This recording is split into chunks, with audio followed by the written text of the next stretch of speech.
This what I would like to say. And నిజంగా కావాలి అంటే మీరు ఈ 5 సంవత్సరాల్లో మీరు ప్రతిపక్ష హోదా మీకు రాదు. అది మీరు మెంటల్గా ప్రిపేర్ అయిపోవాలి. 11 సీట్లతోటి మీకు ప్రతిపక్ష హోదా ఇవ్వబడదు, రాదు. ఇది చంద్రబాబు గారు ఆప్ చేస్తేనే కాదు, ఇది ఎవరు ఆప్ చేసింది కాదు. మీకు ప్రజలు మీకు ఇవ్వలేదు. మీకు 175 సీట్లు కేవలం 11 సీట్లు ఇచ్చారు వాళ్ళకి. ఆ దృష్టిలో పెట్టుకొని ప్రవర్తించవలసిందిగా మనస్ఫూర్తిగా వారికి కోరుకుంటూ మీకు తెలియజేసుకోండి. Thank you.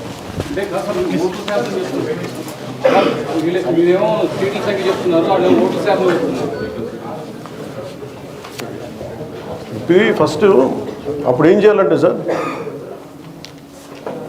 అప్పుడు జర్మనీకి వెళ్ళిపోవాలి. జర్మనీలో ఏంటంటేనండి, నేను జర్మనీ రిజల్ట్స్ కూడా ఇది వచ్చినాయి, చూస్తా ఉన్నాను. ఎలక్షన్స్లో 25% వచ్చిన హైయెస్ట్ పర్సంటేజ్ ఆఫ్ వచ్చిన ఓటుకి ఇన్ని ఎంపీస్, ఇంత అసెంబ్లీ స్థానాలు ఉంటాయి వాళ్ళకి. 5% మించి తక్కువ వస్తే 5% ఓట్లు మిగతా వాళ్ళు పంచుకుంటారు. మనకు అలాంటి బెనిఫిట్ మనకు లేదు కాబట్టి మన రాజ్యాంగంలో లేదు. వాళ్ళు మంకు పట్టు పడితే they are free to go to Germany. Thank you.